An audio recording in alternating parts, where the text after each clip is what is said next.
Things, we are told, that should be experienced in our lifetime. Big Ben tolling the hour in London, the view from the Statue of Liberty's crown in New York Harbor, a space shot at Cape Canaveral, moonlight on the Taj Mahal. And we who live in the world of sports would add to that list sunrise on Derby Day at Churchill Downs.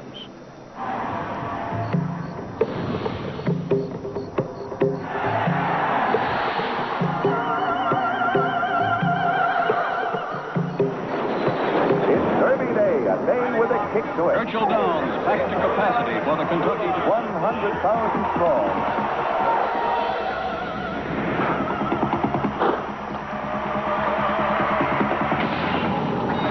And they're off. And here comes Sunday Silence. And down the stretch they come. Here's the finish. That's the way it's going to be, Secretary. Sunday Silence, unbridled, winning it by 4 lengths. Many millions of dollars are spent each year in pursuit of this familiar trophy. For each horse, it's a once-in-a-lifetime opportunity. And today, the word super horse is already being used to describe the favorite Fusaichi Pegasus. But he faces a big field whose connections, the owners, the trainers, and the jockeys represent 13 countries on 5 continents. One trainer represents the world of women, Janine Sahadi, trainer of the Irish-bred The Deputy, ridden by Chris McCarron. Trainer Wayne Lucas has started 35 horses in the Derby and won 4 of them. Today he has another multiple entry, the best of which appears to be High Yield. And so one more time we return to Churchill Downs. One more time we grow misty-eyed when they sing that song. One more time we think back to great races and noble horses. One more time we experience a race like none other, the world's greatest horse race, the Kentucky Derby.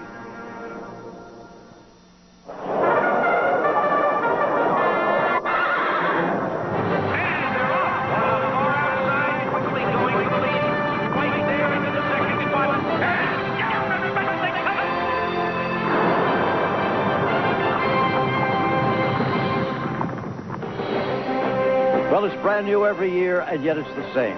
The twin spires still crown the grandstand. The ladies once again come in their colorful hats and dresses. And soon the stars of the show will appear, the horses, a new cast every year, but always 3-year-olds, teenagers in human terms.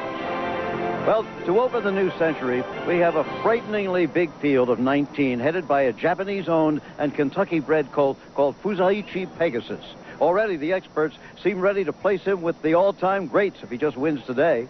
It's the most international field ever, as we said, with 13 countries represented from 5 continents. And as always, it's the first leg of the Visa Triple Crown, with that elusive $5 million prize waiting for the horse who can win today, then take the Preakness and the Belmont, and no horse has done that in 22 years. Well, there's so much to learn before the race begins, so let's go right away to the man who covers sports from Monday night in the fall to Saturday afternoon in May, my colleague Al Michaels. Al? Thank you, Jim. International, the theme indeed. The favorite sounds like some Japanese Greek restaurant. And the question is he a super horse? He comes in as the most hyped horse since Arazi in 1992, but no favorite has won this race in 79. And most of the so-called super horses have been a lot of hype and hope and hot air. Arazi finished well up the track. We'll find out today if this horse, though, who is beautifully bred and costs $4 million as a yearling, is the real deal. We'll also find out if Wayne Lucas can win a 5th Kentucky Derby. He has 3 entrants. And can Bob Baffert, who's kind of been a little quiet this time around in the underdog role, can he win a 3rd Derby in 4 years? A big field of 19. We had 1 horse scratch out on Thursday, and let's take a look right now at the field. And first, some conditions for this race. The purse over $1 million, the distance 1.25 miles, the classic distance. The track is fast. We've had some sprinkles in the last couple of hours, and we expect some more, but right now it is simply cloudy. The sun trying to break through. First, we have a 4-horse entry because of overlapping commonality of ownership. Trippy, Commendable, Impeachment, and High Yield. 2 trained by Todd Pletcher, 2 by Wayne Lucas. You like one, you get all 4 at odds of 5 to 1. Then China Visit and Karul come in from Dubai. The Godolphin entrants are 22 to 1. Globalized was the horse scratched on Thursday. He would have been on the rail. Number 4, Anise, last year's Breeders' Cup Juvenile winner, 16 to 1. Aptitude is a closer, 11 to 1. Hal's Hope, a great human interest story. We'll tell you about that later at 19 to 1. Then there's Captain Steve. That's the Baffert trained horse at 7 to 1. War Chant with Hall of Famer Jerry Bailey in the irons at 9-1. More Than Ready's had a good career thus far, 10-1, and perhaps a bit of an overlay. The Deputy is 4-1, trained by Janine Sahadi. The second choice, Graham Hall, the Arkansas Derby winner at 40-1. The favorite, Fusaichi Pegasus, and he's an overlay right now. He was 9-5 in the morning line, 3-1 on the board. Exchange rate at 50-1. Then Wheel Away, Deputy Warlock, and Ronton form the field like one. You get all three at 19-1. We have folks all over the place, so let's begin right now on the backstretch and check in with Charles C. Canty. Fusaichi Pegasus' quirky behavior could be his biggest adversary this afternoon. He's a rambunctious fellow, and he sometimes can just be downright willful.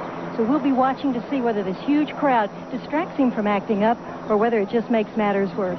In the meantime, we'll check in with Hank Goldberg. Can the B horse do it again? The trainer's other horse ignored by the bettors. Like Charismatic last year when Wayne Lucas also had Cat Thief. Neil Drysdale has two this afternoon, Fusaichi Pegasus, who everybody's talking about, and War Chant. Let's go to Dave Johnson. There are a lot of families tied to this year's big race, both equine and human. How about Unbridled? 10 years ago, he won the big race, and he has two sons in today's race, Anise and Wheel Away. And Wheel Away is trained by John Kimmel, who will try and win it for his father, Caesar, who owns the horse. Let's go to Leslie Visser. Dave, the spotlight has been on women this week. Jockey Julie Crone was elected to the Hall of Fame, and trainer Janine Sahadi is trying to become the first woman ever to win the Blanket of Roses. She says she's not trying to make a feminist statement, she's just trying to win the race. But as a former journalism major from USC, she appreciates a good storyline to see if luck be a lady. I've been around horses my whole life. My dad's been racing since the early 60s. I started training in 1993. Was working in publicity and marketing at Hollywood Park, and decided if everybody else can do it, maybe so can I. I've never ever thought about being in the Derby because you don't think about things that you don't think are within your reach. I always called it the D word. Everybody said you have Derby fever, and I said, no, it's not even fever. I call it malaria. It's like full dementia. I didn't start training with some political agenda. I'm just, training a great horse. If I can, steer a young girl in this direction, I say go for it. It's a great job. Best finish thus far by a woman trainer, Shelley Riley, in 1992. She trained Casual Eyes, finished second to Lily T. Well, we have horses, we have roses, and we have, of course, mint juleps at the Kentucky Derby. Lots of sugar, lots of bourbon, lots of mint. I'm having one after the race with an Alka-Seltzer back. And it will be partly cloudy afternoon with intermittent showers. The Goodyear Blimp looking down upon a crowd of more than, they're telling us now, 153,000 people here in Louisville. And we go to the first turn again, and Jim McKay. Jim. All right, Al. Well, trainer Neil Drysdale, born in Britain, resident in California, winner of 5 Breeders' Cup races, among other things, was elected to Horse Racing's Hall of Fame just last week. But the crowning jewel of any trainer's career has escaped him. Not only has he never won the Kentucky Derby, he's never had a horse run in it. But now comes a colt named Fusaichi Pegasus. Pegasus, you remember, the winged horse so glorious in battle that Zeus sent him to the heavens to live forever as a constellation in the night sky. Some reputation for a mere mortal horse to live up to. And yet, the present-day Pegasus is regally bred by the late great Mr. Prospector and has romped in the same fields as 2 Derby winners. Breeder Arthur Hancock, a superstitious man who dreams, then makes the dreams come true, spotted him on the day he was born. I remember he, as soon as he hit the ground, he started trying to stand up, and I named him right there on the spot. I said, he's a little Superman. He's unbelievable. And I told people at the sale, that I thought he was the best horse we'd ever raised. And I said, if he can't run, then I'll never make another prediction as long as I live. A Japanese businessman named Fusao Sekaguchi paid $4 million for him at the famous Keeneland sale, the biggest price in 15 years. The colt's first name, Fusaichi, combines the owner's name and the suffix ichi, meaning the first. And it was the fortunate fate of Neil Drysdale to become the colt's trainer. He had obvious talent, this horse, but also a mind of his own and a fun-loving spirit. He's a real character. He's just ebullient. He's full of life, and wants to enjoy himself, and he'll buck and do all sorts of things. Well, he got attention here very quickly last week when he threw his exercise rider one morning. Was that just for fun, or might the great Derby Day crowd panic the fractious colt? His feeling good has nothing to do with the way he's preparing for the race. This is just part of his character. In fact, it would be worrisome if he suddenly stopped playing around. Well, while playing around between races, the colt, after only one race as a 2-year-old, has been undefeated this season, and in 4 victories become the Derby favorite. But Trainer Drysdale knows what happens to favorites in the Derby. Being the favorite, historically, for the last 20-odd years, has not been a good situation in this race because none of them were won. So I think you have to take the favoritism with a bit of a pinch of salt. So Fusaichi Pegasus has great talent, a legend, the opinion of the experts, and the whole nation of Japan behind him. But there is a subplot. His stablemate, War Chad, will also be in the field, wearing blinkers for the first time and carrying on his back none other than Jerry Bailey, winner of 2 derbies. Might the humble stablemate outrun the madcap superstar? Well, and there is the owner, Mr. Sakaguchi, with his daughter-in-law, Yukari. He says that if a horse's vibes don't match his vibes, he doesn't buy the horse. Don't ask me what the Japanese word for vibes is. Over to Charlesy now. Under normal circumstances, this is a time of nervous apprehension as the clock counts down to Derby post time. But for Kenta Sormo, maybe a little more anxiety than normal because Fusaichi Pegasus, how do you think he'll react to this crowd? Well, there's been a lot of press, I would say, media about he's a time bomb ready to explode. It's exactly the contrary, Charles. He doesn't have a care in the world, and most of the time he, as his antics were in Aqueduct for the Wood Memorial, was simply his desire to stand and take a look around. Kent, I know this has been the most difficult week of your life for you and your wife, Sonia, when you were informed that your son Jacob was born deaf. And I just know that there are a great many people out there suffering the same heartbreak. What would you say to them? Well, one thing's for sure, it has certainly brought my wife and I and the 3 of us who can hear, my 7-year-old son Josh, much closer together.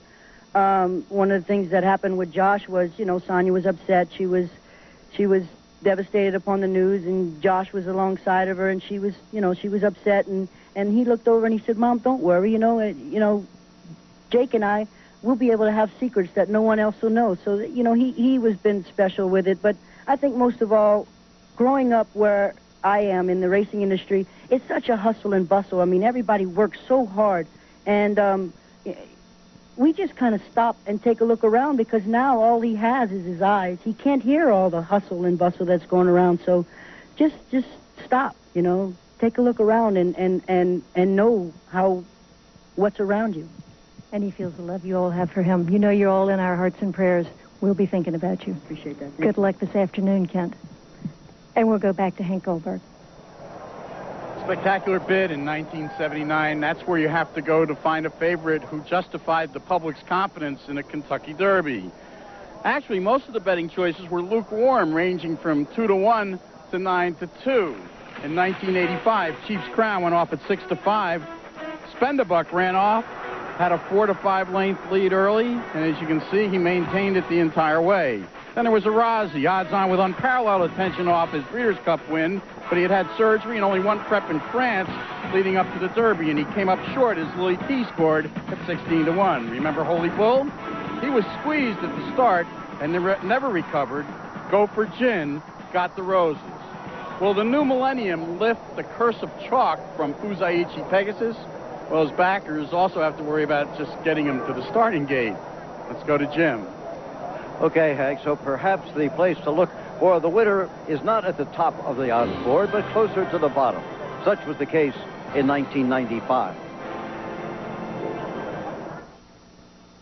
This Kentucky Derby moment is presented by Jaguar Cars, the art of performance. They're off in a Kentucky Derby. On the outside, Thunderbolt with the white blinkers, and Gary Stevens aboard has something to say about this Derby as they turn for home. A little more than a quarter of a mile to go. And down the stretch they come in the Derby. And here's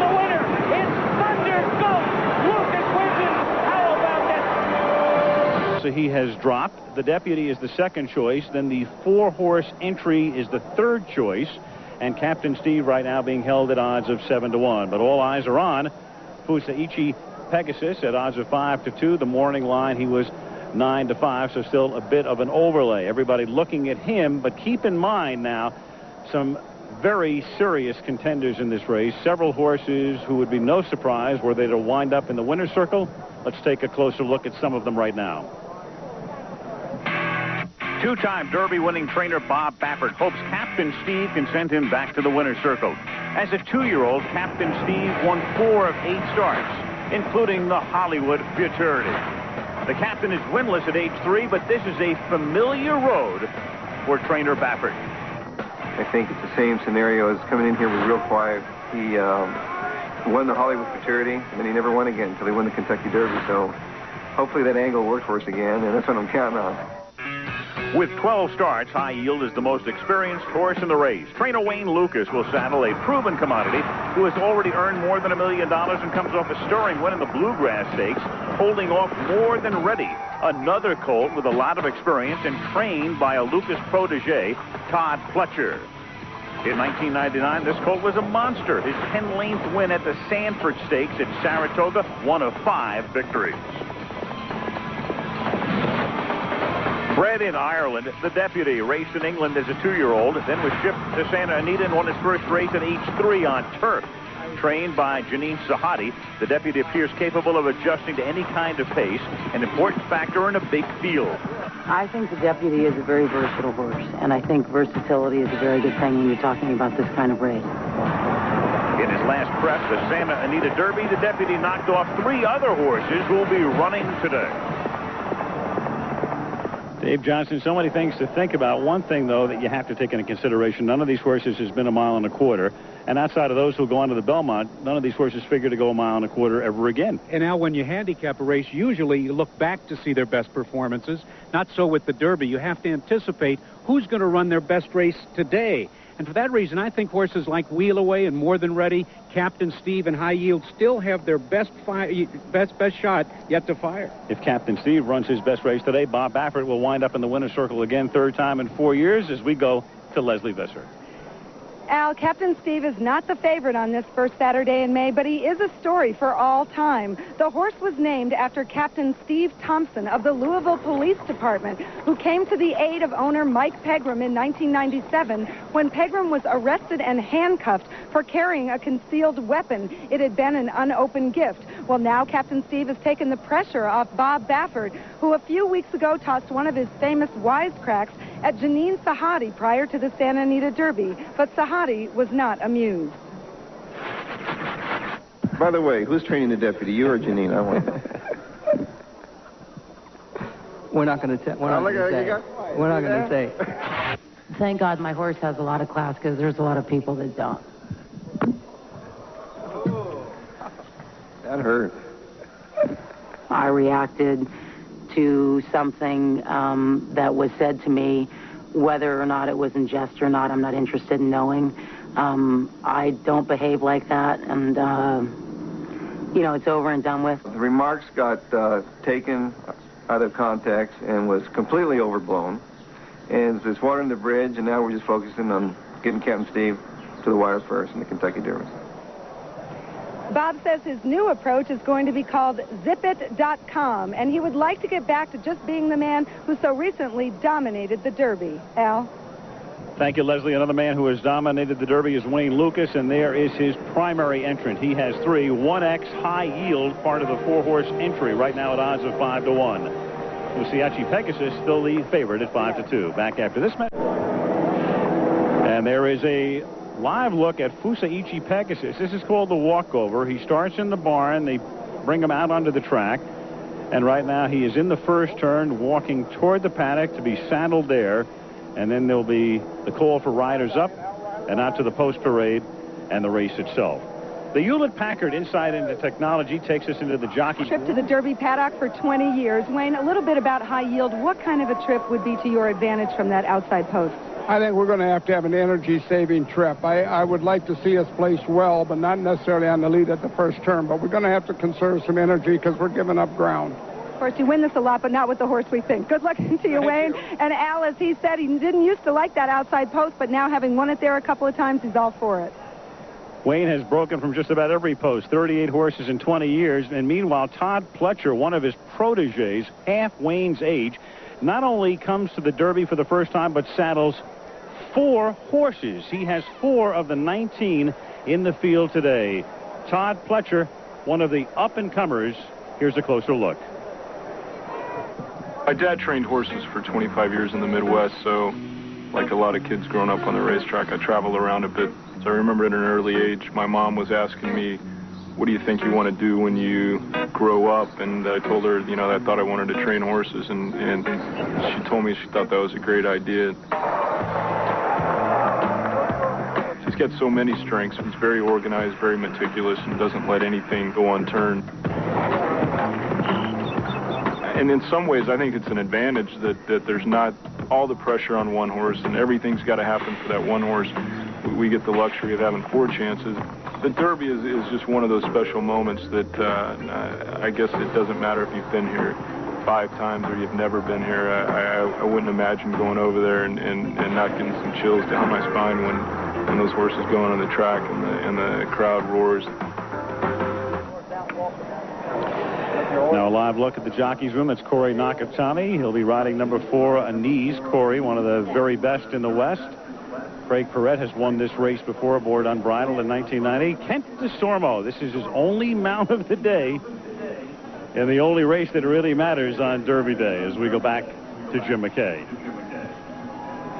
32 years ago, at age 56, Harold Rose sold his successful company and retired from business, but not from life. He retired to a new ambition to train racehorses, and he did, claiming horses for the most part. But today, we learn once and for all that as the race is not always to the swift or the battle to the strong, the Derby is not always to the young. Because today, Harold Rose at 88 has a talented horse in the big race named for himself, Hal's Hope. To be sure, the Derby is most often for the young, like 18-year-old Steve Cawthon in 1978. But we've also seen Charlie Whittingham, the oldest Derby trainer, and his jockey Bill Shoemaker, the oldest rider. And 3 years later, Charlie breaking his own record at age 76. 7 years ago, Paul Mellon finally achieved his Derby dream late in life. And we can never forget Mrs. Genter, winning at 92 in one of the Derby's most emotional moments. And now, Hal's Hope. He runs for his owner, trainer, and for a vast number of his family and friends. So in a very real sense, this horse runs for the Roses every time out. The Rose family, that is. And now there are just 24 minutes to post time. There is the favorite. The Japanese-owned favorite in the race, Fusaichi Pegasus. We'll be back. Who do you think will win the Derby? Churchill Downs, here comes Janine Sahadi, who has really made her mark, and she has a great horse, the Deputy, half owned by Team Valor, headed by Barry Irwin, the other half owned by the Hollywood producer Gary Barber. Right now, the second choice in the race at odds of 9-2. Now, here are the Sealy Posturepedic post positions from the rail out, starting with number 1, Anise breaks from the inside. We've highlighted Trippy because he's a speed horse coming out of 5, and then Captain Steve out of number 7. He had the first choice the other day in the post draw, pick number 8, but because of the scratch of Globalized, they moved everybody else inside 1. We've highlighted here War Chant number 8, More Than Ready number 9, and the Deputy number 10, 3 top contenders breaking side by side by side. Then you go to the auxiliary gate, and 3 of the last 5 winners have come from that gate. Fusaichi Pegasus from 15 and High Yield coming out of 17. He should be able to stay out of early trouble. Joined again now by Dave and by Hank. And guys, let's take a little closer look, some of the strengths and some of the weaknesses of some of these horses. And we'll start, Hank, with Trippy, a horse we know will go to the front early. And that could be a negative because there's a lot of other speed in this race. He's also fighting 117 years since a horse who was unraced at 2 has won a Kentucky Derby, although he's 4 for 4. Dave, China Visit doesn't visit us from China. Instead, he comes from Dubai, and this is a real mystery horse. The biggest question mark in the field, only 2 races in Dubai. But Al, one of the best jockeys in the world, Frankie Dettori, gave up several good mounts in London this weekend to be here. Dave, Anise won the Breeders' Cup Juvenile last November at odds of 30-1. He just hasn't run back to that form since. But he's got excellent pedigree for the 1.25 miles, and his racing style, coming from a bit off the pace, should fit today, and he can save valuable ground around that first turn. Hank, another horse who will come off the pace, well off the pace, is Aptitude, the Bobby Frankel horse. Yeah, he's bred to go long, maybe a Belmont horse, but Bobby knows what he's doing. He's a Hall of Famer. He has only one career win, and that was his maiden. Hank, we know the old cliche, horses for courses. If there is a horse for this course, how about Captain Steve's performance here last November? Won a big stakes here in the Kentucky Jockey Club. The only question about him is that he's worked well here, but can he make the distance? Dave, there is War Chant, a classy horse, but a horse who's had only 4 starts. He does get Jerry Bailey. He's a month of May foal, so that's literally makes him the youngest horse in the race.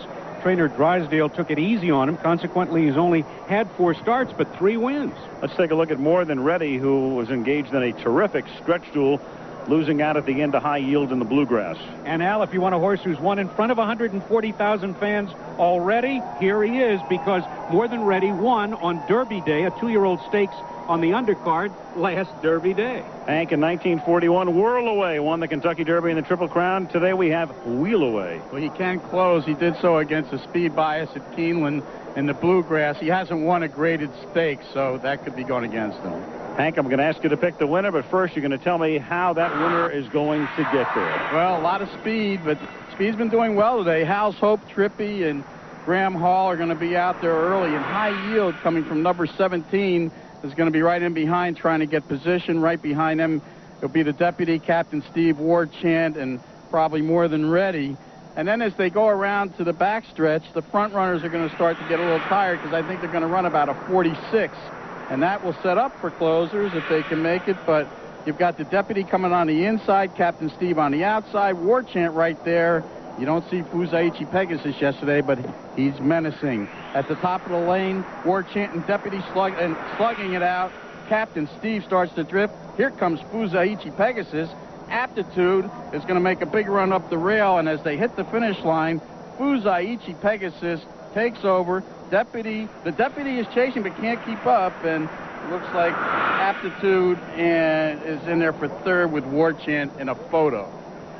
But Dave Johnson, our man Hank, doesn't go for the chalk very often, but he did today. What are you doing? Well, he says Fusaichi, I say Fusaichi. I think the Colt's liable to call the whole thing off. That's why I'm saying I'm taking High Yield for the experience. How about you, Al? I just can't pass an 11-to-1 opportunity. I think More Than Ready is More Than Ready, and he wins today. What do you think, Charlesy? Well, Fusaichi Pegasus has been an absolute gentleman so far. A real gentleman. He might be the real deal. I'm just going to hang with him, even though he has gotten pretty warm walking over here. He has not put a foot wrong so far. Leslie? Charles Lee, they can shoot the sheriff, but they will not shoot the deputy down. This is a tough, experienced colt in the hands of a Hall of Fame jockey. Janine Sahadi said this horse gives her peace of mind. I think he'll give her a piece of history.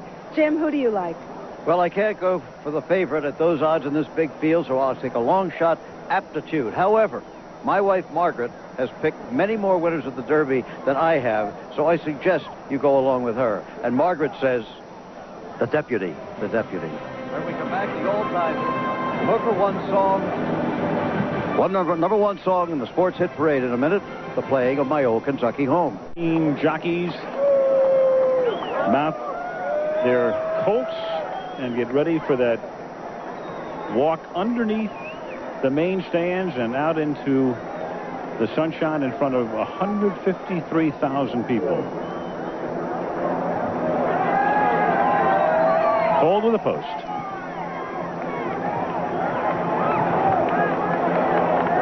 Ready for that right now. Here comes Steve Butelman. The moment at hand.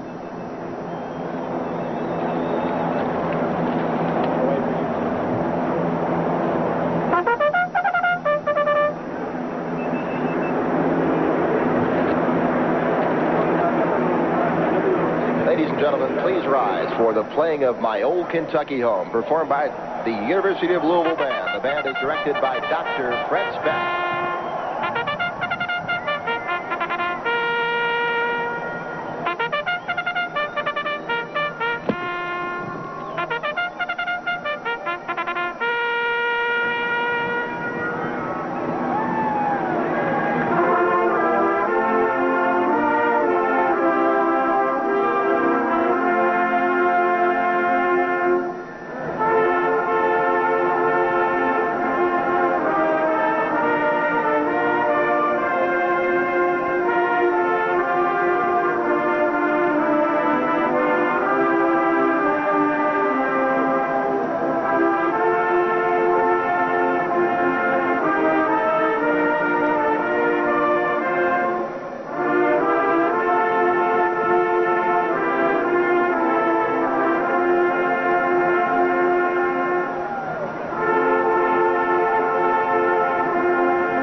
The ultimate rite of spring in Kentucky, my old Kentucky home. Now the post parade. Trippy, number one of the 4 horses in an entry. They are combined because of a commonality of dual ownership. Commendable 1A, trained by D. Wayne Lucas. Robert and Beverly Lewis have won 2 Kentucky Derbies in the 90s. Impeachment comes here from Arkansas. Finished 3rd in the Arkansas Derby. Craig Perrette, who won this race in 1990 aboard Unbridled, is in the saddle. And the best of these 4, the best of this quartet, is High Yield, who won the Bluegrass. Can he give Wayne Lucas a 5th trip to the winner's circle? Pat Day aboard.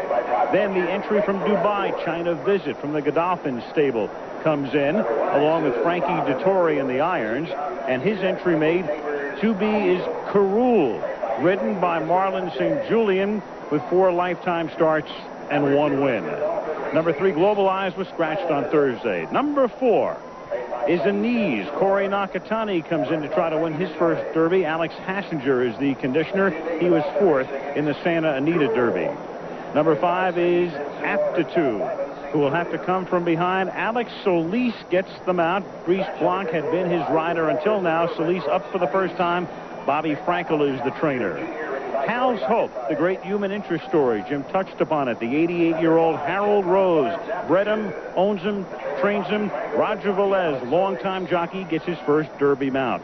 Number 7 is Captain Steve. Can Bob Baffert win his 3rd? He's the trainer. Mike Pegram owns him. Robbie Alvarado in the irons. Number 8 is War Chant.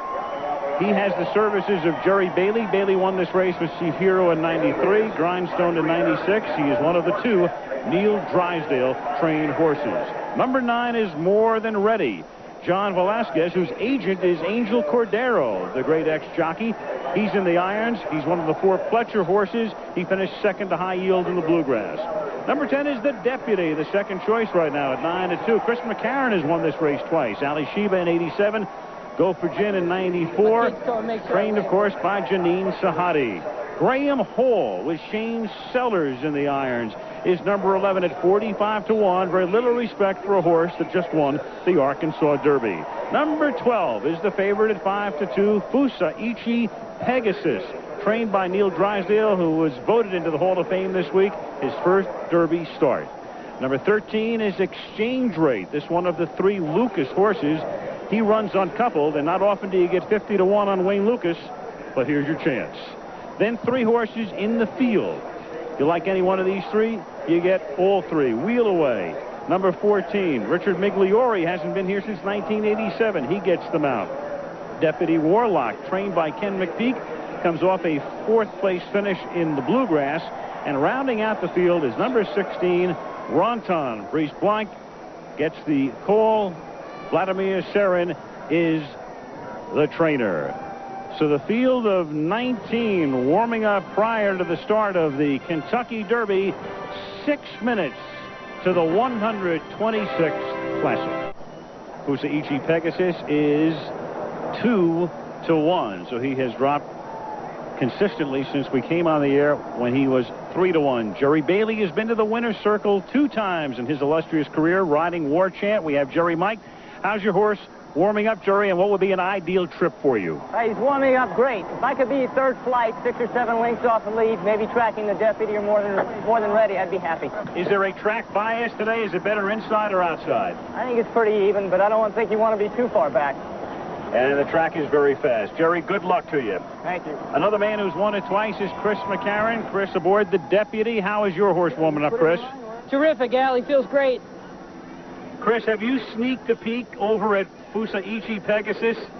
I have, yeah, and he's behaving very well. I haven't seen him do anything wrong yet. What's an ideal trip for you, Chris? I think probably a stocking situation. That would be ideal for me. All right, Chris McCarron has been to the winner's circle twice. Chris, good luck to you as we go to Leslie Visser. Al, in 125 years, no woman trainer has stood in the winner's circle. Janine Sahadi is knocking on heaven's door. Janine, can you sum up the emotion of this moment right now? Well, I feel I'm anxious. I feel nervous. I feel happy. I feel proud. I feel a ton of things, you know, but more than anything, I just want it to be over with. Win, lose, or draw, I love my horse, and I'm just happy to be here, and I know he deserves to be here. So Well, on paper, he's got no weaknesses. Good luck to you, Janine. Back to you, Al. Thank you, Leslie. Let's take a look at the odds right now. In order of favoritism, Fusaichi Pegasus 2-1. The Deputy is 9-2. The 4-horse entry with High Yield, the most quality of that quartet, 6-1, who has the most quality. Captain Steve is 8-1. War Chant at 9. More Than Ready and Aptitude at odds of 11-1. The Breeders' Cup Juvenile winner, Anise at 17. Then Wheel Away, Deputy Warlock, and Ronton the field at 20. House Hope 22. The Dubai entry is 23. Graham Hall at 45. An Exchange Rate, one of the Lucas horses, at odds of 50-1. But Fusaichi Pegasus, who was 9-5 on the morning line, and then as high as 6-1 after the early betting here yesterday, on the air at 3-1. Now he'll go off at 2-1. The 19 horses loading into the starting gate. And for the call of the Kentucky Derby, Dave Johnson. Secretariat set the stakes and track record for the 1.25 miles here in the Derby of 1973. And there is the Deputy in line. This is a well-behaved group of 3-year-olds for young horses as they move into line. There is Graham Hall, winner of the Arkansas Derby. Impeachment with the veteran Craig Perrette riding for the newcomer Todd Pletcher. Number 1C in the wagering. 1A, 1C, and 1X all coupled. There's Todd Pletcher. 4 of them in his first trip to the Roses.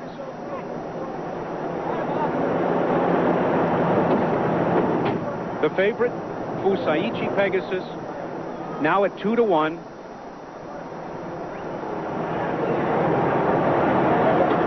And he's in comfortably.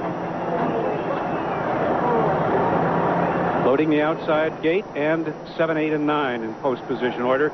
Here comes Captain Steve, Robbie Alvarado. There's Kent DeSormo in the yellow cap with the favorite. Pat Day riding for D. Wayne Lucas, High Yield. The Lewises, Bob and Beverly Lewis, and Carroll, part of the entry from Saeed bin Suur. The last horse, Ronton, with Reese Blanc moving into line. All set. And they're off in the Kentucky Derby. Fusaichi Pegasus got away cleanly and moved to the left right at the start. Right away, though, Trippy takes the early lead, and Hal's Hope on the inside challenges early. Wheel Away is third on the inside. Graham Hall fourth. More Than Ready is fifth. Exchange Rate on the outside is in 6th position. Then comes Captain Steve 7th. On the outside, High Yield is 8th and caught wide. The Deputy is between horses and Commendable. As they round the clubhouse turn, Roger Velez takes Hal's Hope to the front. 3 parts of a length. Trippy on the outside is in second. Graham Hall in the blue and yellow colors moves third on the outside. More Than Ready at the rail is fourth. Then comes High Yield, 5th on the outside. Captain Steve, tucked in at the rail, is 6th at this point. Exchange Rate is 7th. Wheel Away is 8th. Commendable is 9th. After that, it's War Chant racing in 10th position. Trying to visit is 11th. The Deputy now on the outside, and Fusaichi Pegasus finds a little racing room on the inside. It has a lot of ground to make up, about 8 lengths from the front. Then comes Aptitude, Anise, Carroll, and finally the final 3 horses, Deputy Warlock, Impeachment, and Ronton is 19th and last. They're on the far turn, and Hal's Hope on the inside in the pink colors continues to show the way. Has it by ahead. Hal's Hope with Roger Velez. And on the outside, Trippy coming on again. In the middle of the track, here comes Captain Steve, and he's flying. And Wheel Away swings to the middle of the racetrack. Fusaichi Pegasus is 5th at this point. More Than Ready at the rail. Down the stretch they come in the Derby. Wheel Away takes command by a head. More Than Ready on the inside. But here comes Fusaichi Pegasus with huge strides, gobbling up ground and getting the lead. Fusaichi Pegasus with Kent DeSormo in front. Aptitude up for the place spot. Here's the finish. Fusaichi Pegasus wins it by a length and a half. Aptitude got the place spot, and I believe it was Impeachment up to be third.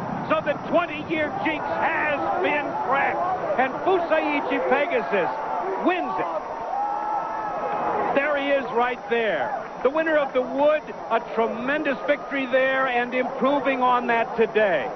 The first favorite since 1979 to win the Roses. A beautifully judged ride by Kent DeSormo as he weaved his way between horses, and what a punch this horse has. 201.12, Al. Fusaichi Pegasus gets the job done. Dave, we saw that punch you talked about in the Wood. He made two very powerful moves, one to get himself into position as they headed into the far turn, and then DeSormo let him go in the stretch at Aqueduct in the middle of April. And today, down the stretch, he finds some racing room. DeSormo takes him to the wire, and now the question is he the super horse a lot of people think he is? We will find out in the ensuing weeks. Meanwhile, Aptitude, with a late charge, came in second, the Bobby Frankel horse. But Fusaichi Pegasus, who goes off at odds of 2-1, wins it. And there is Aptitude, who winds up in second position with Alex Solis, who winds up second once again in the Kentucky Derby. Let's go to Leslie. Al, it is a very jubilant group here. Yukari, the daughter-in-law of Fusayo, can you ask him what this means to win? You've won the Japan Derby. Excuse me? Can you ask him what this means, what the emotion is right now? Wow, it's like, wow, so exciting. I'm like, my heart is beating and my heart is in my mouth. Like $4 million is a pretty good deal right now? But more than that.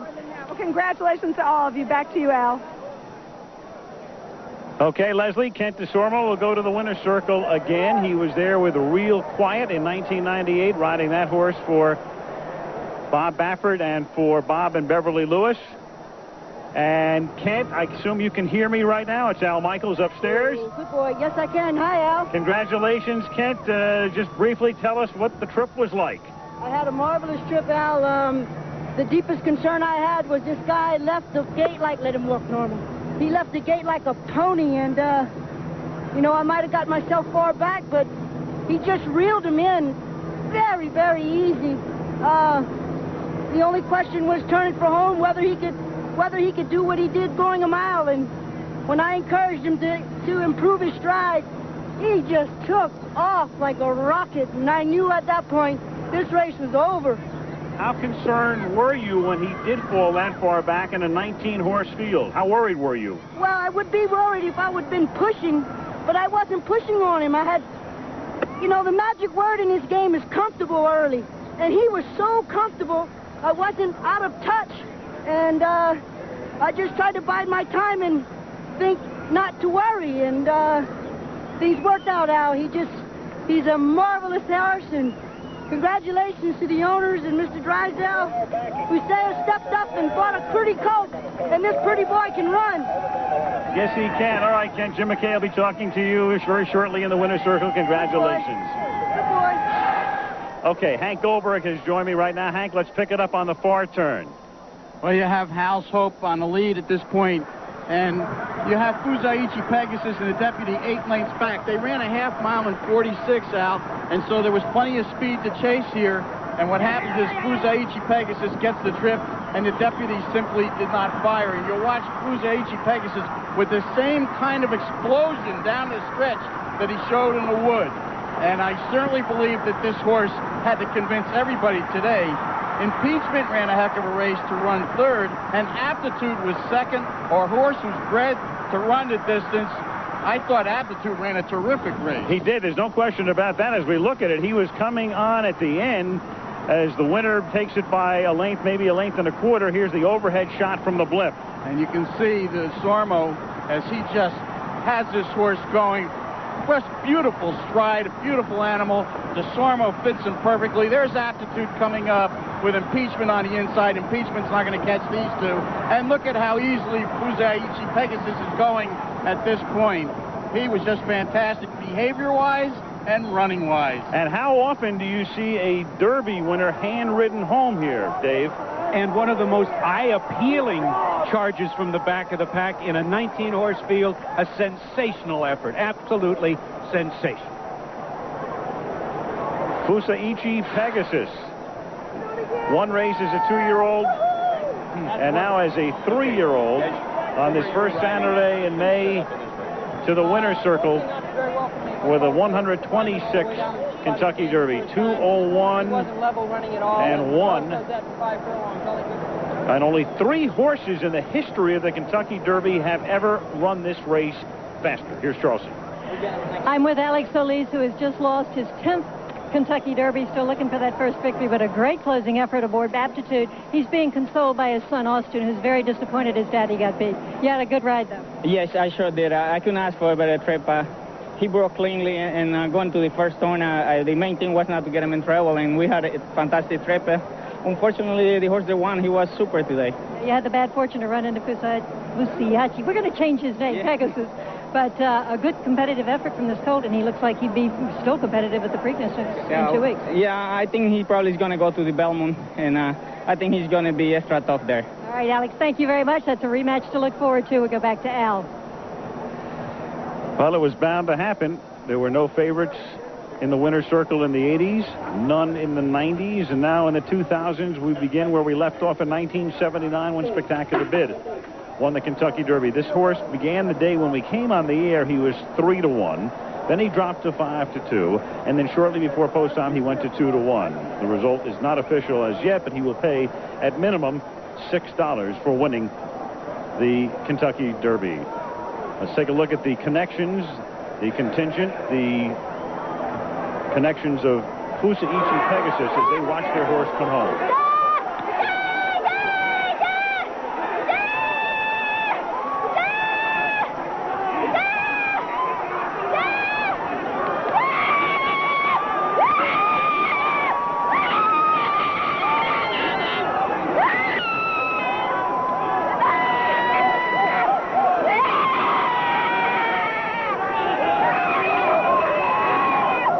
There's no language barrier there. That's a universal language. And here is Janine Sahadi, the trainer of the deputy. Being consoled by her husband,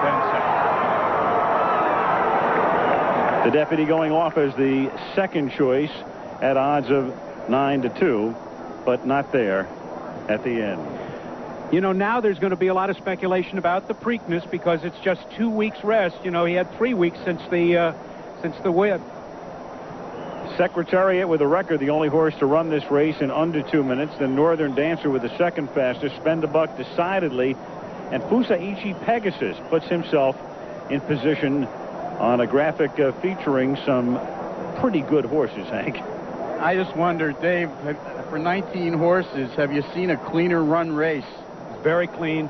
And I hardly ever remember a winner winning under wraps like that. So Neil Drysdale, a very patient trainer, he's done a wonderful job. His barn is out west, and he's well known, of course, at Santa Anita and Hollywood Park. He's had a lot of stakes winners throughout his great career, but he, like Charlie Whittingham, knew when he came to the Kentucky Derby, after Charlie had been here as a very young trainer, he waited until he had a horse he knew could win. And Neil did, and Neil has won. The results are now official with Fusaichi Pegasus. The result is official, but we're waiting for all of the pari-mutuels around the country to be computed through the tote system here, and we'll have the prices for you in a moment. But the blanket of roses signifying that this horse has won the Kentucky Derby.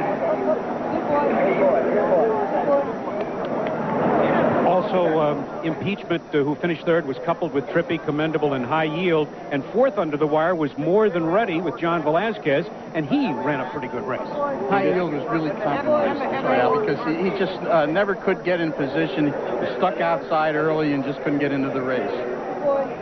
So Lucas's run didn't make it today. So Kent DeStormo starts from the outside, and again, the auxiliary gate has now become the place to be. I mean, it's kind of like the Beverly Hills of the starting gate right now. 4 of the last 6 Derby winners have come from what they call the aux gate. Is the result official? The prices are coming up, or will be very shortly, and again, he will pay at minimum $6. In fact, it's $6.60, $5.60, and $4.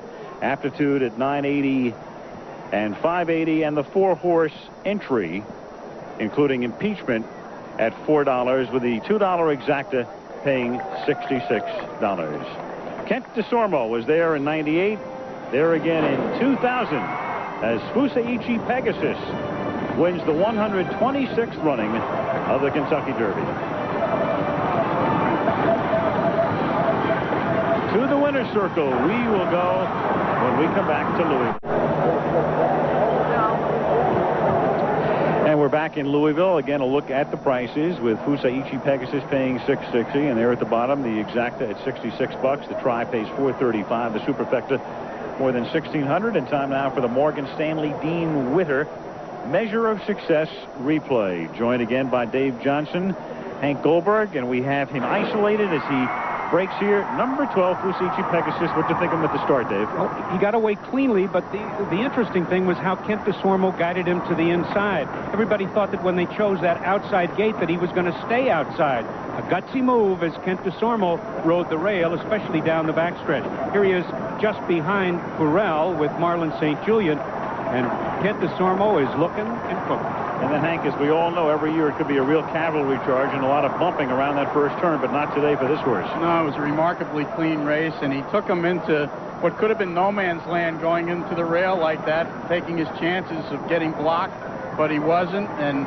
he just got a tremendous trip from DeSormo. Look at how confidently DeSormo is riding this horse. And how willing the horse is moving. And right outside of him at this particular moment is Aptitude, and these two will wind up 1-2. So here they were well back in the field as DeSormo takes him along the rail, moves him in front of Aptitude, and now the race will really begin, Dave. And if you saw Kent DeSormo fooling with his goggles, he actually pulled one or two pairs down. He must have gotten some dirt in his face. Now with clean sailing in front of him and with clean goggles, we'll watch Fusaichi Pegasus take the 126th run for the Roses. There goes China Visit with a quick move in the all-blue colors. You know, the thing I liked about this horse is that he has 2 to 3 gears in a race. If you notice there, he ran up behind a couple of horses, and Kent took him back ever so briefly, and then he got into that second gear and just gets back into that easy gait, and here he takes off again. Hank, he might have shown 4 or 5 gears today. Yep. And here's where you need a little bit of racing luck. They're bunched up in front of him, but he swings him to the outside, and he's home free. Well, he is a sports car. You know that. So he's going to have all those gears, and now the explosion. You know, this, as we've seen from him before, when he sees the stretch, that says to him, time to take off.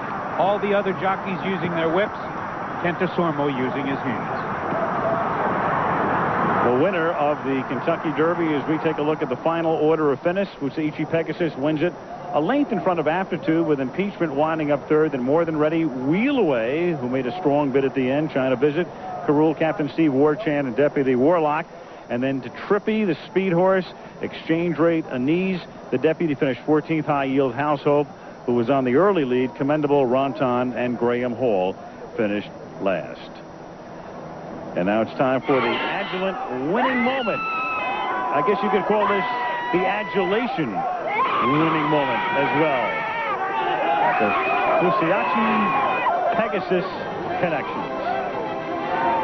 And there is a sense of melancholy that's attached to it, and that's the fact that this may be the last time we see you on the winner's stand, but you've been up here a long time, and we really appreciate it. It gives me great pleasure to introduce our governor, Governor Paul Patton, who will present the trophy to the winners.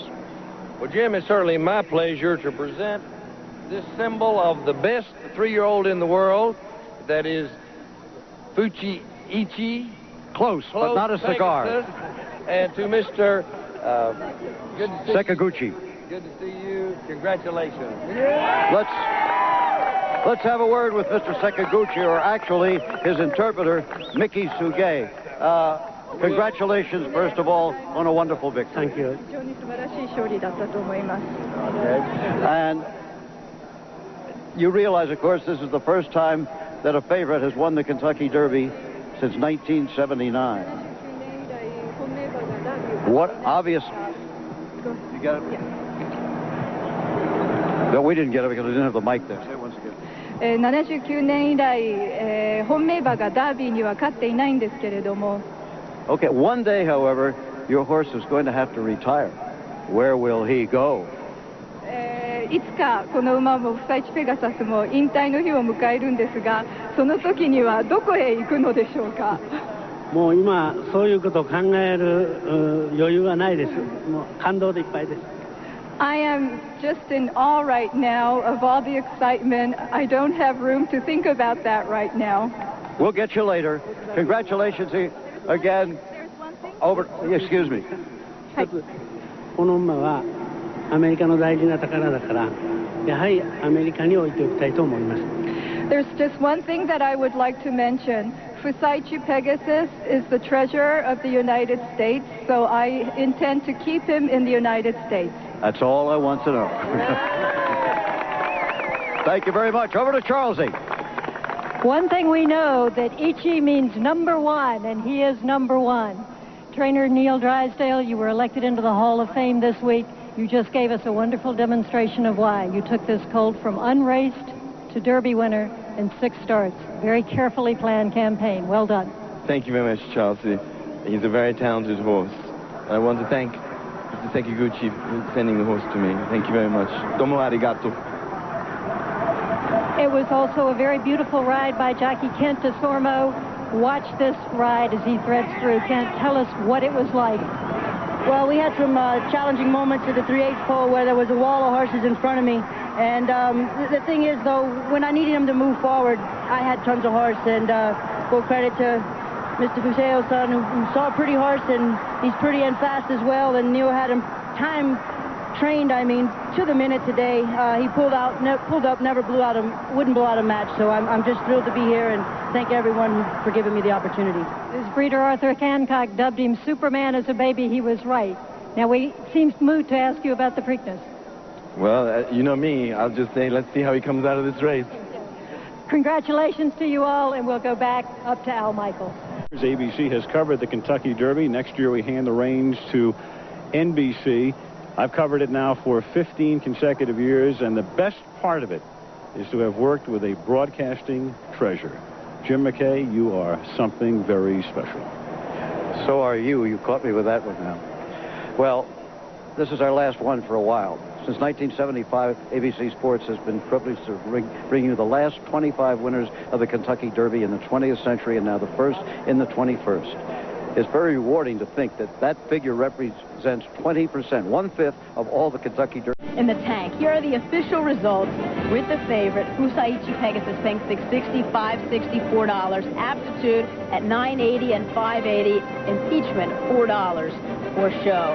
A trifecta at $12.51 at $435. It was almost as if Neil Drysdale had taken Fusaichi Pegasus into the stall before he let him over here and said, okay, buddy, I know how you've been acting before. This is the big day. And it was as if he listened to him. Perfect behavior. Really, it was a great display of training as well, just the way Neil Drysdale handled the whole week, the whole build-up. He knew what this horse had, and he didn't let it rattle him, and that also showed in his horse. Oh, it's a great pleasure to be joined by Jack Whitaker. Few people put things into words quite the way he does. Jack, your impressions. Thank you very much, Susie. This was a memorable Derby for 2 very big reasons. First of all, I think it had the deepest quality field of any Derby I've seen in 26 years. And then when the favorite came in with such a stunning performance, we'll remember this for a long, long time to come. The Kentucky Derby came to full flower because of the great PR ability of Colonel Matt Winn when he was president of Churchill Downs. And ever since then, because of these exquisitely bred colts and fillies, the Kentucky Derby has been deep in the embrace of tradition, and thoroughbred racing looks nothing more than tradition. And today, that tradition got another application from the 126 years of this springtime ritual. So now, as we enter the second millennium, Kentucky Derby not only endures, it prospers. Now to Bob Newmeyer. Jack, I think it's very interesting as we look back at this year's Kentucky Derby that traditional handicappers always wonder about who's going to fire in the last 1/8 of the mile. And I think this year's running a classic example of a horse like Wheel Away that made a run and then couldn't handle the last part of it. Captain Steve actually made the first crack at it, 4 wide, and he went to about mid-stretch until he packed it in. And I don't think it's an accident that 2 of the best bred horses in the race, Fusaichi Pegasus and Aptitude, ran 1-2 in this year's Derby, and I might add they were 3 or 4 lengths clear of the rest of the field. And I think this bodes well for the upcoming sales here in Kentucky in July. And I think some of the people around the country with a lot of money in their pockets are going to look at this Japanese gentleman who paid $4 million for this one and said, hey, if he can do it, I can too. So I think there's a big smile on all the breeders' faces who have the hot sires and those Grade 1 mares, and they probably can't wait for this year's select Keeneland July yearling sale to see if they can get another Fusaichi Pegasus. Back to you. Bob, Arthur Hancock called this one, called him Superman as a baby. Kent DeSormo wins his second Kentucky Derby. We have so much more to come as we roll on from Churchill Downs. Peachman finishing third, of course. Wheelaway was right there at the top of the lane, finishing fifth. The Dubai tandem of China Visit and Carul finishing ahead of a lot of the horses that were considered to be leading contenders. Captain Steve beaten 17 lengths. War Chant with blinkers on, beaten 20 1/4.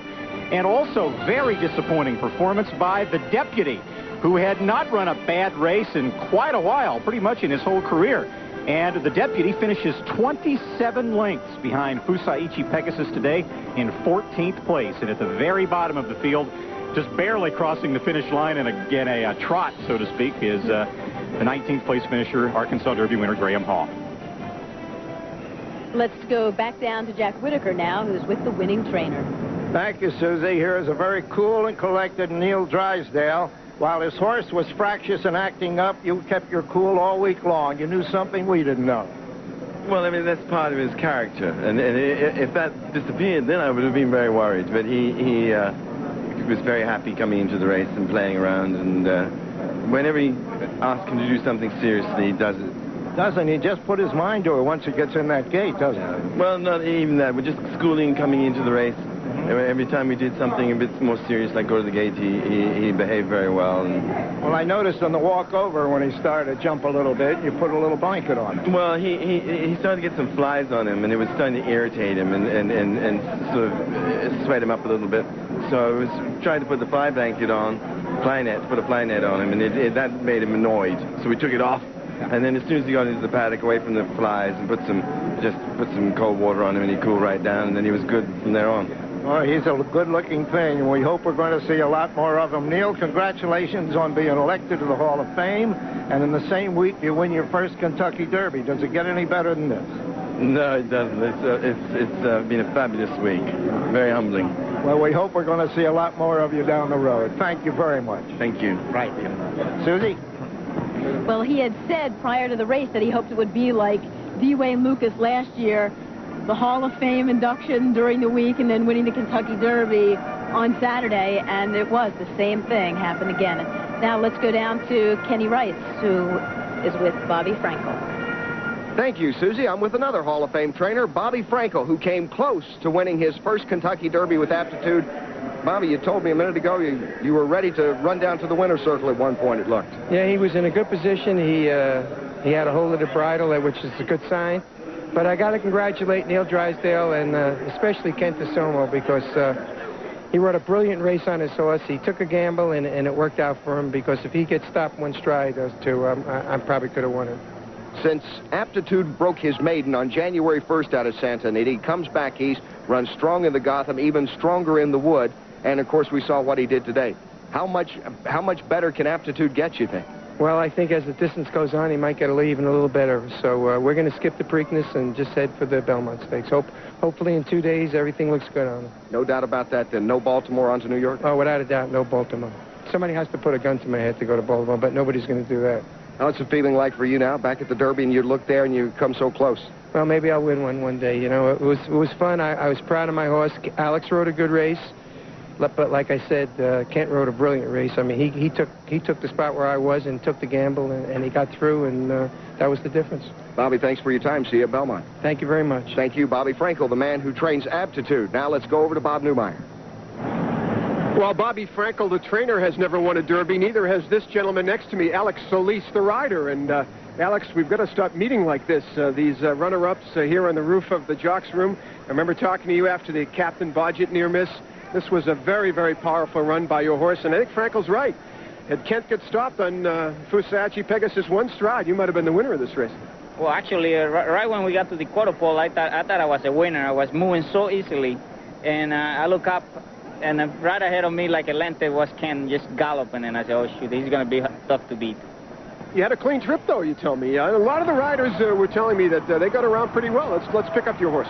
Yes, right when I got to the half-a-mile pole, I thought I wanted to get him in the beat and get him going and stop going by all the horses that were getting tired already. And not one time I got stopped at all. And like I said, right in the quarter pole, right here, and I said I was going to win, and then I saw Ken just galloping in front of me, and unfortunately, we got beat. But making this run into the top of the stretch, I mean, you're going by horses like they're standing still, Alex. Yes, at that point, most of the horses are just really getting very tired. So that's one of the most critical part of the race, is right around the 3/8 pole, because they're backing up really fast, and you got to be really alert of what's going on in front of you. Well, right here, you're relegated to second spot. Kent's just got too much horse on you. Yeah, way too much, and looking forward to the Belmont. I think we have a better chance there. What do you think of Frankel's decision to skip the Preakness to go to the Belmont? AP Indy out of a Northern Dancer mare with that kind of stride, you might be looking pretty good on that 1.5-mile surface in New York. I mean, you never can second guess Bobby Frankel. He's a terrific trainer, and he knows what he's doing. All right, Alex Solis. Tough luck second in the Kentucky Derby. Back to you. And he's right. You certainly wouldn't second-guess Bobby Frankel. He replaced Brice Blanc with Alex Solis, and that paid off. But I don't understand why he wouldn't run him in the Preakness. Here's why. This horse is by AP Indy, who won the Belmont Stakes, and his Damn Doki is a close relative of Coastal, who won the 79 Belmont Stakes. So right from the start, Bobby said this horse has Belmont Stakes written all over him, and he's going to skip the grind a little bit to have a fresh horse for that one. It's not worth it in any way to try to go for that Triple Crown. Well, now that he can't win the Triple Crown, he's just going to kind of back off a little bit, regroup, right. and try to spoil a Triple Crown in the Belmont. That's his hope. Right, absolutely right. Much, much more to come here from Churchill Downs. The 126 Run for the Roses, won by the favorite. We're coming back.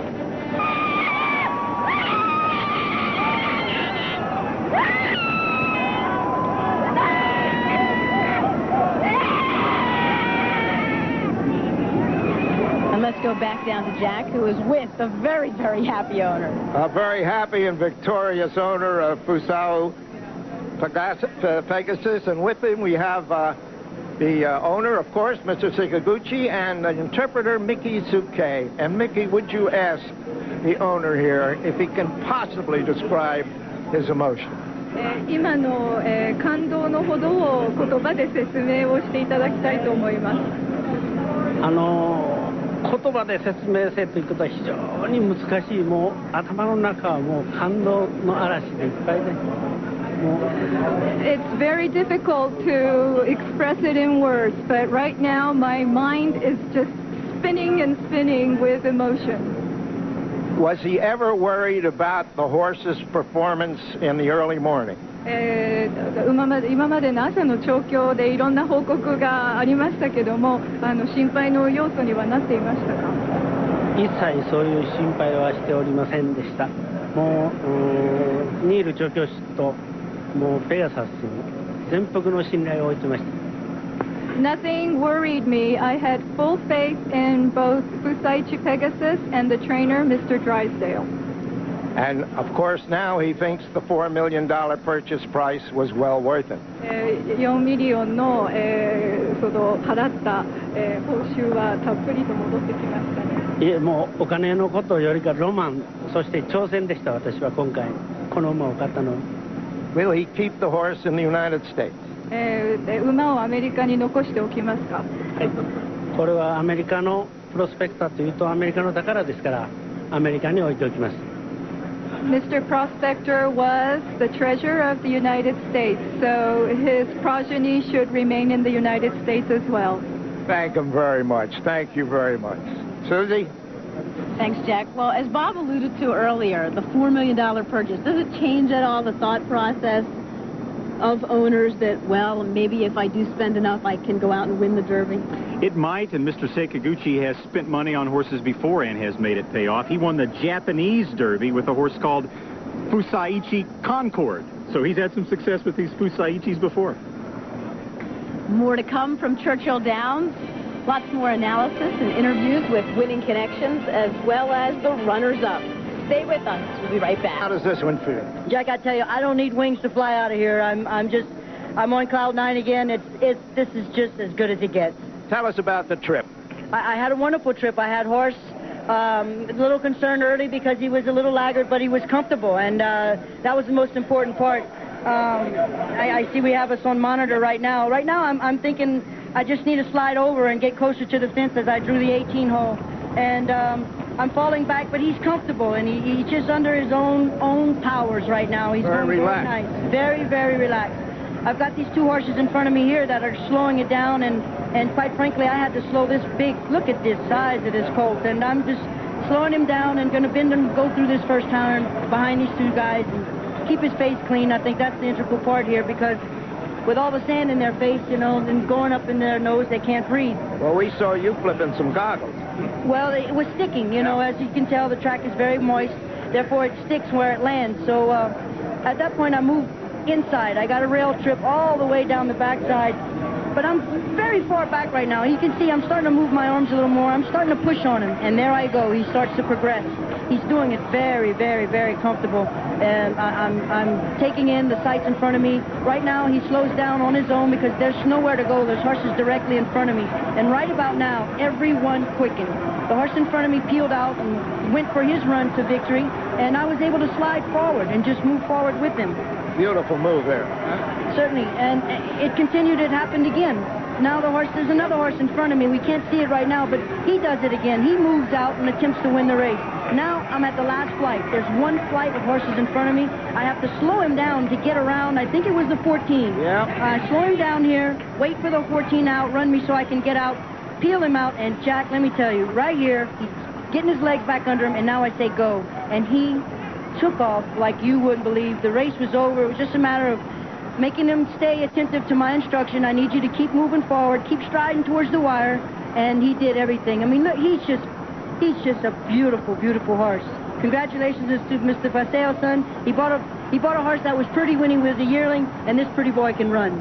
And you didn't. I saw once you hit him with a whip or touched him. Huh? Yeah, I reached back and gave him a little love tap. Hello to everybody in Maurice who's be a party there tonight. Throwing a big party. It's my hometown, so yes, I did encourage him. I did keep him going with one love tap to the tail and a couple of shoulder spankings to just make sure that he didn't get to gawking and looking around and somebody come and get him. Well, Kent, congratulations again. Thank We're you going so to see much. a lot more of you this summer. Let's make this a habit. Thank you. And now, let's go to Susan. Well, we've heard that Fusaichi Pegasus doesn't need much urging, didn't need many in the prep races coming in. San Felipe, no whip at all, effortless, and we wonder if he's really even peaked at this point. Probably not, because he's a lightly raced horse, and that was certainly an impressive run. And, you know, after that play-by-play by Kit DeZormo, we can all just go home now. We've already heard just about everything there is to say. He wasn't such a great rider. Yeah, we should just put him in one of these seats. That really was a great explanation of the race, and for him to say he was just so comfortable, didn't really mind sitting back in the field because he knew what he had left in him. And Kent didn't lose his cool. That's a very important thing to note also. If you're on a favorite like Fusaichi Pegasus, and he just kind of eases his way, relaxed manner out of the starting gate, a lot of jockeys would tend to rush him up into contention and panic a little bit. He just let the horse find his own stride, and DeZormo rode a marvelous race as well as the kind of race the horse ran was great. In his 8th Kentucky Derby, Kent DeZormo picks up his 2nd Kentucky Derby win. It was 1998. We'll never forget that great reaction when he won aboard Real Quiet. And here he is this year, Kent DeZormo, Kentucky Derby. Thank you, Susie. Any trainer out there knows how difficult it is to keep a 3-year-old healthy and going and make it to the first Saturday in May. And this man, Todd Pletcher, in his first Derby, brought 4 in here. And with impeachment and more than ready, he runs 3rd and 4th in your first Derby as a head trainer. Todd, congratulations. Thank you. Yeah, we're really pleased with the way those 2 horses ran, and you know, got our adrenaline pumping pretty good when we turned for home. More than ready to cut the corner and looked like, you know, he had a real shot at it, and you know, it was one of the few pace horses to still be around and have something to say at the end, so we were real happy about it. And with more than ready, once again, he proves that he can keep going the distance. Well, he's certainly gotten a lot further than everyone said he would, and you know, it's a real credit to the horse because he's a tremendous horse with a lot of heart and desire, and he lays it on the line every time, and really proud of him. With Trippy and Graham Hall and impeachment, and also with more than ready, as we take a look at the last 16th of the race right now, you've got a lot of decisions to make with 4 horses in the next couple of weeks. Well, you know, you need 24, 48 hours to sort things out and see how everybody comes back. But, you know, we won't rule anything out at this time, or we won't commit to anything either. We'll just kind of see how they come back. We'll probably head back to New York and get back to our base and see how everybody trains the next couple weeks. And impeachment, a nice effort today out there. He was closing well. He was finished fast. The last 100 yards was real strong for him. And, you know, you wouldn't think that the Preakness would jump out at you as the you know, his kind of race, but on the other hand, he's improving. It seems like every time we run him, he gets a little better. So, you know, we'll make a decision with Mr. Campbell this week and see if Pimlico's on our mind. Maybe we'll wait for the Belmont. You've been a busy man. I know it's been a long day, and what's this first Derby experience been like for you? I don't know. It hadn't sunk in yet. It was obviously good. You know, we're pleased with the way the horses ran, and I imagine Monday we'll probably let it all absorb. We'll see you down the Triple Crown Road. Thanks. Thank you very much, Todd Fletcher, the man who brought 4 horses in here, running 3rd and 4th today with Impeachment and More Than Ready. Susie? Thanks, Kenny. And beyond the actual placement, which performance impressed you More Than Ready or Impeachment? Well, Impeachment finished a half length ahead of More Than Ready, but I thought More Than Ready's race was the more impressive of the two, and that's because of the pace. I mean, they went a half mile in 45.99. They went at 6 furlongs in 109.99. All the horses that were close to the lead shifted to the back of the pack, except for More Than Ready. He was tucked right in behind the leaders, and the horse that everyone said couldn't get the mile and a quarter. It may not be his best distance, but he hung in there a lot tougher than a lot of those other horses that were up there fighting the pace. Impeachment, on the other hand, was way back early. The pace was more in his favor. More Than Ready could be a lot tougher contender at the Preakness if they choose to go that route, the shorter distance of 1 mile and 3/16. And a lot of times, horses that do stay up close to the pace, a hot pace in the Derby and back up, run a lot better in Baltimore. And Todd mentioned that they have a lot of sorting out to do. I mean, typically, how many horses would you carry through the Triple Crown? Well, usually you can pretty much cut the Derby field in half by the time you get to the Preakness. And as far as the horses that are in this race, and then you'll pick up a few stragglers, so we'll probably have at least a 12, 13 horse field in Baltimore. Okay, let's send it back down to Bob Newmeyer with Robbie Alvarado. Susie, nationally, this guy next to me might, it's kind of a well-kept secret, I think. This guy is putting up some serious numbers this year. A top 10 rider on the money list, Robbie Alvarado, who rode Captain Steve, and you look like you were a prime contender at the top of the lane. You made that first 4-wide sweep, and for a moment, I think you stuck your head in front. Yeah, we certainly had a little thrill for a while there. Captain, I tried to give him a little chance. He put in his patent a little run. It just wasn't good enough today. We're going to pick it up, Robbie, if we can, on the far turn, and then pick up the run of Captain Steve. And I think the issue all along was, could he get the ground? Could he get the 1.25 miles? Well, I thought he had been training good enough to get the ground. Bob had the utmost confidence in him. He told me early in the week, he said, when you need him, you ask on him, no matter where it's at. He said, because you got a lot fitter horse today. And like he said, if you need him earlier, go for it. Now, Wheelaway and Richard Migliore made a big move himself, and he kind of drifted in towards the rail and looked like he might have bothered Captain Steve a little bit. I thought perhaps the horse had no more gas in the tank anyway. Was that the case? Right, well, I was losing ground, and obviously I don't think it affected the outcome of the race because I was a well-beaten 8th. But always in these positions here, the public don't know what's going on. So I like to see clean races, but he didn't bother me that much. Like I said, I was losing ground, and Mick said he's sorry, apologized, but it was no big deal. A remarkably clean run race, considering 19 horses. Robbie, a comment about Kent DeSormo in the winner from you. I was very impressed how clean the race went, and Kent DeSormo's horse, they did an exceptional job bringing back the Drysdale team. I mean, all during the week, everybody was trying to find negatives about the horse, and today he proved them wrong. He showed that he's a phenomenal animal, an athlete, and he's doing all the right things for Derby Day. All right, that's Robbie Alvarado, Captain Steve. A lot of folks liked him, training well, ran his race, just couldn't get that last 1/4 mile, and that happens to many a 3-year-old here at Churchill. Susie and Randy, back to you. And anytime Robbie Alvarado has a safe ride, it's a good ride for him. Kentucky Derby 126 does not just today, perhaps the final Kentucky Derby, at least for now. We're not sure how long. Could that mean that for announcer Dave Johnson, it's his last? We go back down to Jack Whitaker. Thank you, Susie. It is the last call, at least, with ABC, and it must have been a bittersweet day. A stunning race, but your last one. No bitterness at all. It was the sweetest, one of the sweetest days of my life to work with Jim McKay and Charles C. And now to have a few words with you, Jack, it's a great afternoon. Was that one of the best races you ever seen? Absolutely, one of the best derbies that I've ever seen.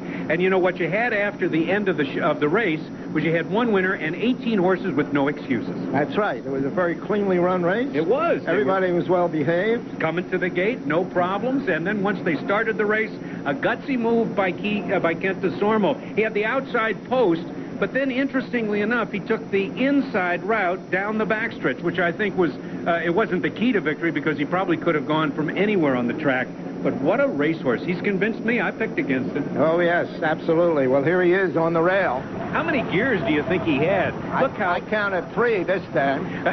Well, he moved so willingly when he was on the inside with horses in front of him, and then the luck came into play, but he didn't need very much luck. And as you watch, all the other jockeys are flailing away in the final 16th of a mile. They're using their whips, and Kent DeSormo was using his mind and his hands. Mm-hmm. It was an impressive performance. Louisville has a new hero this afternoon, and I mean, the horse was bred in Kentucky with the name of Fusaichi Pegasus. Maybe America will have a hero. I mean, with the Aptitude possibly sitting out the Preakness, who's going to beat him there? I don't know, but it looks like a very good 3-year-old campaign coming up, even with this very strong horse. And we do have the possibility, I think, of having a really super horse. We do. Well, the first time that I called the Kentucky Derby here, it was affirmed, so maybe the last time we'll have another Triple Crown winner. What a way to go out. Ah, yes. All right, Dave Johnson, thanks. Jack, it's always great to see you. Susie.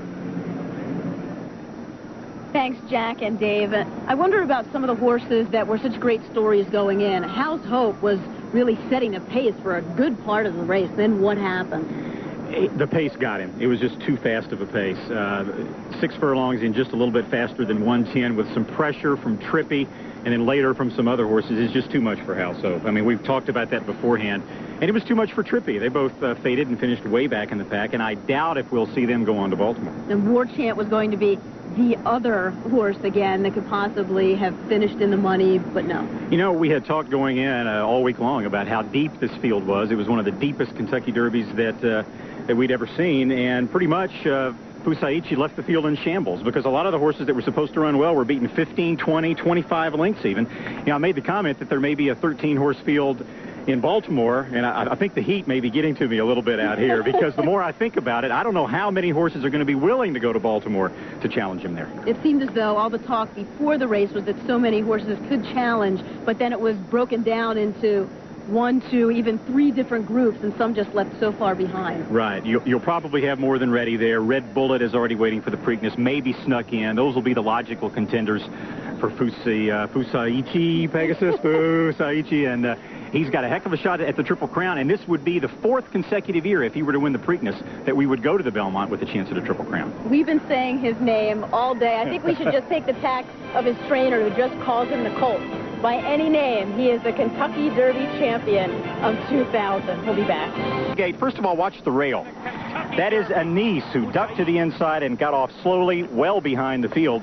And, of course, he was never able to catch up and make up that much ground. Randy, on the other side of the spectrum, about in mid-screen, lower screen, in the green and gold is Pat Day on High Yield. And Pat told me after the race here in the jocks room that he just got hung out helplessly wide into this first turn, and the horse really got discouraged because he's a free runner. He's usually on or near the lead, and he said the post really did him in. He never really get into the race because he's in the 3rd flight now in the extreme outside and really was not a factor. And as they went into the turn, I couldn't help but think back to last year and contrast this Derby with the last Derby. There was no pace in the last Derby. The horses were all bunched together in 99. Nobody could find any room. They were bouncing off of each other. In this spot, one reason why it was such a cleanly run race this year is because the pace was so fast, they were stretched out, and there was some room to navigate. Jerry Bailey on War Chant told me after the race that he had no excuse, that he had a position that he thought was a contending one, but when he had to push the button and ask for more, nothing was forthcoming. And I think, Randy, we're getting close to the point in the race that really amazes me. I think that is Kent now in the bottom right of your screen, and how he and Aptitude start picking off horses like they're standing still. At this spot down on the rail into the turn in a 19-horse field in the Kentucky Derby with a lot of horses, you would consider that a bad lie.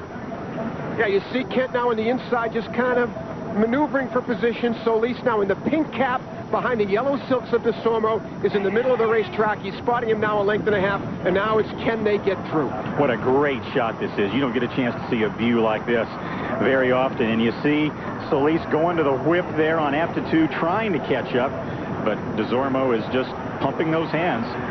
Can't get there. And as they approach the finish line, DeSormo will be about a length and a half, it appears to me, clear of the driving Solis on Aptitude. And the fellow who made another impressive run to me was Impeachment and Craig Perret, who came, and there they are celebrating and getting a bit back on their $4 million investment. And I think they're thinking that that's pretty good business right now. But Perret told me that he really had a clear sailing as well on the rail around on Impeachment, and he had no excuse. You know, it was amazing that every rider I talked to here in the room said, you know, I had a good trip, and he had no excuses. Frankie Dettori, someone asked him about his trip, and he said, hey, I just needed a better horse. Let's go out to Kenny Rice. Thanks, Bob. I'm back here with Janine Sahadi. And Janine, a lot of people think that everybody that has a horse in the race as a trainer gets to see the race clearly. Did you get a chance to really see the deputy out there? Do you need to look at the replay sometime?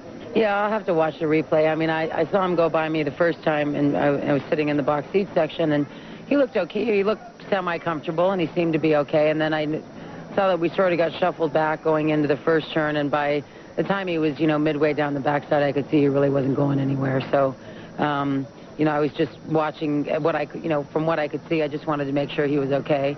I went back to the test barn, and he's already back here now. He cooled out fine. He's very tired.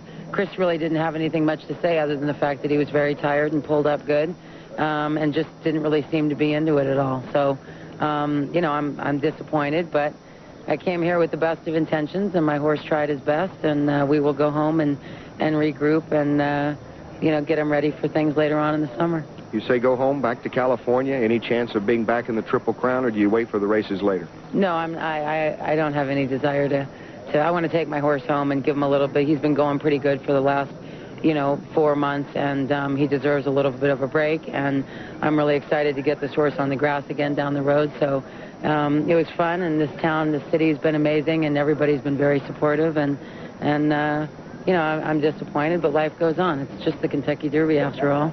Safe trip home. Thank you. Thank you very much, Janine Sahadi, who probably has been the most accommodating trainer in the last 2 weeks here at the Derby, interviewed from coast to coast. Back to you. Kenny, I think she speaks for her horse, but I think more so for herself, that she wants to just get away from all of this. I mean, she was, such the center of not just attention, but controversy as well. And she mentioned getting him back on the turf. That's where he started. Does that surprise you? Not at all. Doesn't surprise me at all. You know, Jack Whitaker once elegantly, as always, described the Derby as 90% anticipation. Well, now what's left is the reality, and what a great contrast we saw. We saw the jubilation of the Sakaguchis, and then we saw the heartbreak of Janine Sahadi. And the last 3 winners have come out of the Santa Anita Derby, and of course the deputy won that race. Is that where he peaked? I mean, he looked so powerful, looked so strong, but then the field just ate him up. It's hard to tell. I mean, certainly he regressed today, and I don't know what the excuses would be. I know Janine's going to go over him with a fine-tooth comb to see if there's anything physical. Hopefully there's not, but he was way off his Santa Anita Derby form here. As you said, 2 different sides of the Kentucky Derby, the great jubilation and the tremendous, tremendous disappointment. Still more to come here from Louisville, Kentucky. A very hot, humid May day. The 126 Run for the Roses in the books. We're back with more. Let's send it around to all the guys, beginning with Kenny Rice. Thanks, Susie. Well, for me today was watching a $4 million dream come to fruition. I was there in 1998 in the Keeneland Sales Pavilion when Fusaichi Sakaguchi, with his advisor, the noted trainer John Ward, paid $4 million for that Mr. Prospector yearling. Turned out to be Fusaichi Pegasus, who turns out to be this year's Kentucky Derby winner. And in recent years, of course, we've had a few horses come in that maybe surprised people with their pedigree, outran their bloodline, so to speak. Not today. He was royally bred by Arthur Hancock and Stonerside Farm, and he comes in here and wins a $4 million payoff for him in taking the Roses today. Bob? My last word involves Kent DeSormo. You know, it wasn't that long ago when DeSormo was viewed as a wise guy know-it-all in California. He lost some business because of it. From time to time, Bobby Frankel, Neil Drysdale even, Bob Baffert has dropped DeSormo from their racing world. But I think Kent's a little more mature and a little more humble, and of course he had the issue with his youngest son. His family found out he's deaf, and I just sense a maturity about this young man. He didn't wave his stick wildly when he went through the finish line. Just a good, solid, professional job from a very talented rider. Randy? Well, there's going to be a lot of crow eating over the next couple of days, and I'm not the only one that's going to have a heaping helping. Fusaichi certainly had no attitude problems at all, and he proved that, yes, indeed, he is something special. Neil Drysdale had been questioned, his training methods. He got the job done, and Kent Desormeaux did too. A lot of hype, but in the end, really, it's all worth it. We have a great champion, and we could bring great things to the sport of thoroughbred racing. Thanks for watching. For everyone who contributed to ESPN and ESPN2's coverage, thanks for watching. I'm Susie Colber. NASCAR Today is next.